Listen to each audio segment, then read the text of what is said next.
Salam Indonesia, salam Nusantara dari Sabang sampai Merauke, dari Miangas sampai Pulau Rote. Mantaplah iman kita, mantaplah kasih kita, mantaplah pengharapan kita. Tentunya dalam Yesus Kristus menjadi Tuhan dan Juru Selamat kita dan Juru Selamat dunia. Jangan katakan bahwa Yesus bukan Tuhan, jangan katakan pula bahwa Yesus bukan Juru Selamat. Dia adalah Tuhan, Dia adalah Juru Selamat.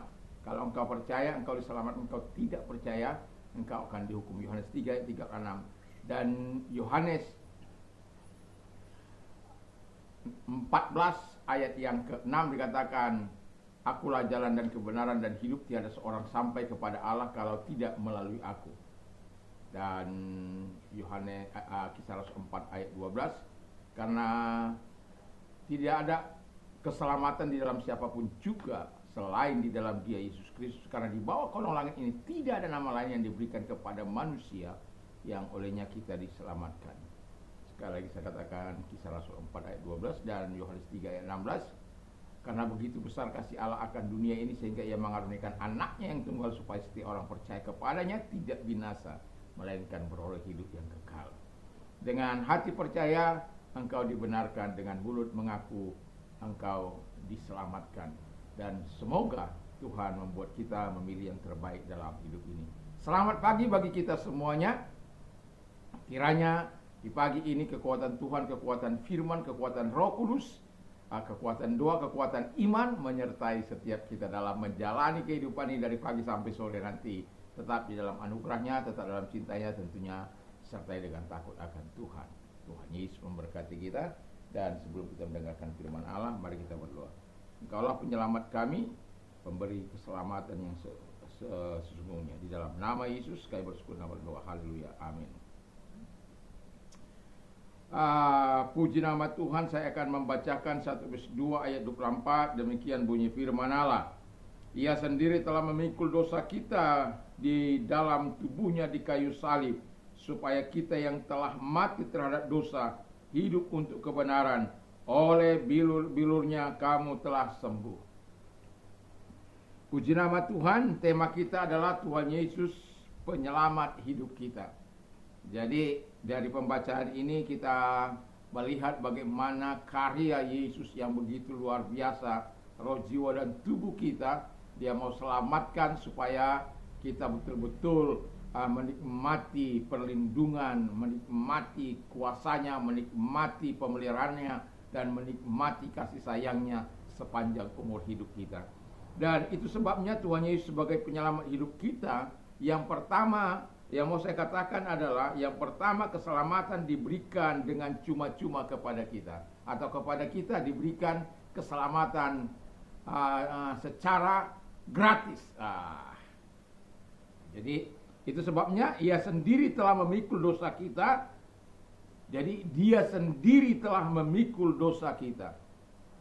Jadi seharusnya kita berada dalam hukuman Allah, berada dalam punishment-nya Allah. Tetapi karena Dia mati menggantikan kita, atau disebut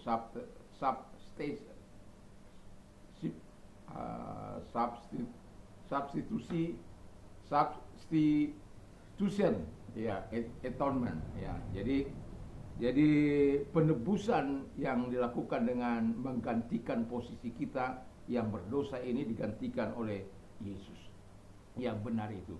Dan itu sebabnya Dia berikan keselamatan, dan keselamatan itu hanya ada pada Yesus. Karena tadi saya sudah katakan bahwa keselamatan tidak ada di dalam siapapun juga selain di dalam Dia Yesus. Karena di bawah kolong langit ini tidak ada nama lain yang diberikan kepada manusia yang olehnya kita diselamatkan. Jadi kalau kita mau menerima keselamatan, harus percaya kepada Yesus Kristus. Karena Dia sudah berjanji, Dia yang sudah dari sana turun ke bumi ini dan kemudian naik menyediakan tempat bagi kita. Mengapa Dia turun? Seperti saya katakan, firman Allah katakan tadi, Ia menebus segala dosa dan pelanggaran kita, segala kejahatan kita, segala ketidakbenaran kita, dan Dia gantikan dengan hidupnya, dengan memberikan keselamatan yang luar biasa itu, sehingga kita bisa menerima berkatnya, kasihnya, kuasanya, dan sorganya bagi setiap orang yang mempercayai Yesus sebagai penyelamat kehidupannya.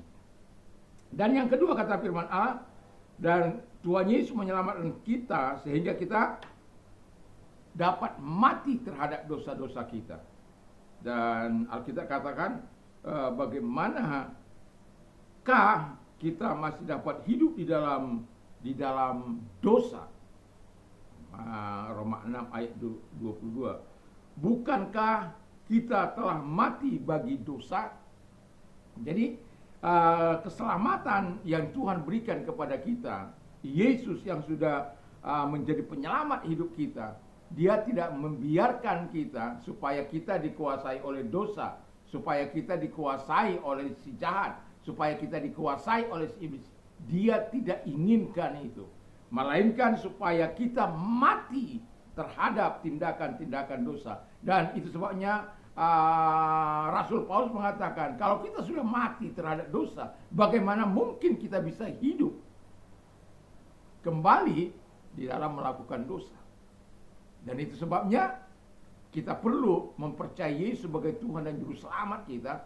Kita perlu menyerahkan hidup kita kepada Tuhan supaya Dia mengintervensi kehidupan kita, mengintervensi segenap roh, jiwa, dan tubuh kita, memberikan hati kita ini supaya tetap dalam kendalinya, dalam kuasanya, dalam pemeliharaannya.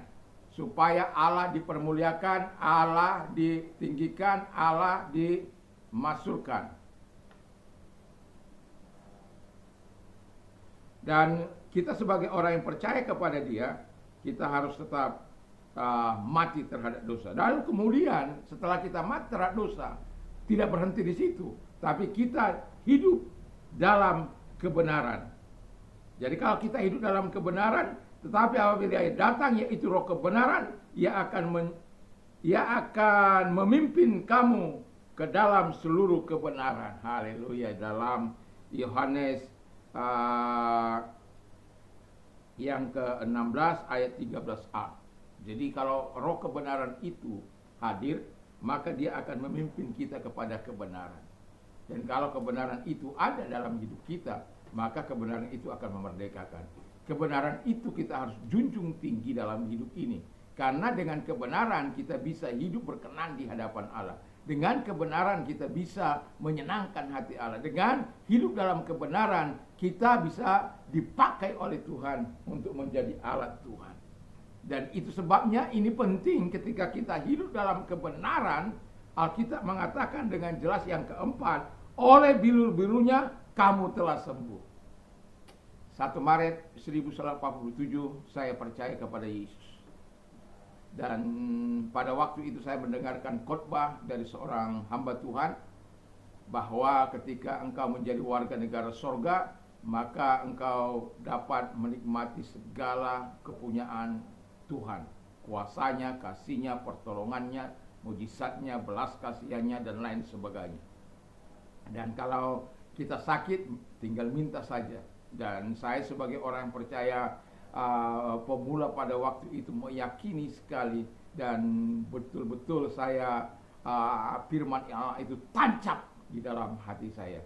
Dan sampai hari ini saya bersyukur bahwa Tuhan itu masih tetap setia menggenapi janjinya. Dan itulah sebabnya saya katakan, oleh bilur-birunya kamu telah sembuh. Ada banyak kali saya sakit. Saya pernah katakan hampir 2 kali saya hampir game, kalau orang katakan, 1 kali di tempat ini atau di empedan ini, 1 kali di Surabaya. Tetapi semuanya saya katakan bahwa Tuhan tidak pernah abai terhadap janjinya. Kalau soal-soal sakit-sakit yang kecil biasalah, ya. Tetapi saya mau katakan, ketika saya sakit, saya hanya menumpangkan tangan dan menyerahkan semua ke dalam tangan Tuhan. Saya sudah sering bersaksi bahwa 1 kali saya pergi ke dokter di mana saya mau cabut gigi karena saya mau cabut dengan tang itu. Padahal di sana juga cabutnya dengan tang itu. Ya, jadi itu pada awal saya menikah. Tetapi ketika saya mau makan obatnya, tidak cukupkah kuasaku menyembuhkan engkau. Dan saya buang obat itu dan saya katakan pada istri saya, tolong supaya di lain kali kalau sakit, biarkan saya menggunakan iman yang saya miliki. Kadang-kala orang berkata berhikmat, bro. Ya, memang berhikmat. Tetapi saya mau katakan, ketika engkau mempercayai firman Allah, engkau tidak akan pernah dikhianati oleh firman itu. Ketika engkau mempercayai janji Allah, maka firman-Nya itu tidak akan pernah diubahnya. Itu sebabnya oleh bilur-bilurnya kamu telah sembuh.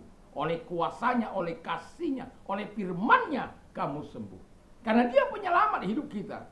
Bukan hanya roh, jiwa, dan tubuh kita ini yang akan diselamatkan, hidup kita seluruhnya, keadaan kita, keluarga kita.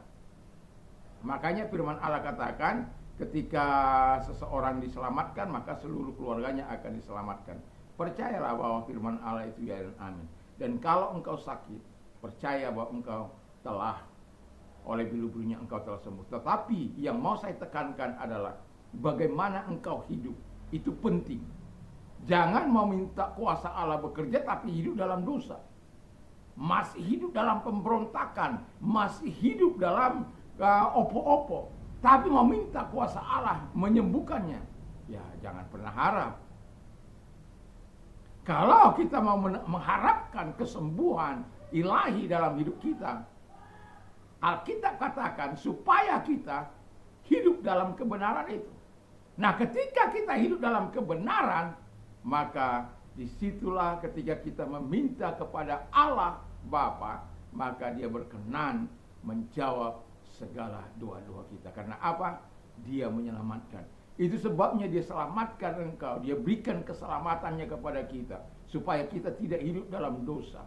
Dia buat kita mati terhadap dosa-dosa, supaya engkau tidak melakukan dosa. Lalu dipimpinnya engkau hidup dalam kebenaran, supaya oleh kebenaran itu engkau dibebaskan, dimerdekakan, jiwamu mendapatkan kekuatan dan keteguhan, imanmu dimantapkan oleh Tuhan Roh Kudus itu.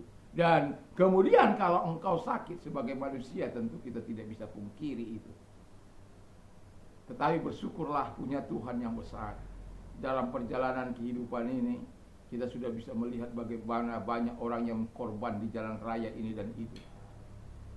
Tetapi kita sebagai orang percaya menyerahkan diri terus kepada Tuhan. Sebelum kita bangun pagi-pagi, menyerahkan hidup kita kepada Tuhan. Supaya apa? Kita dipelihara.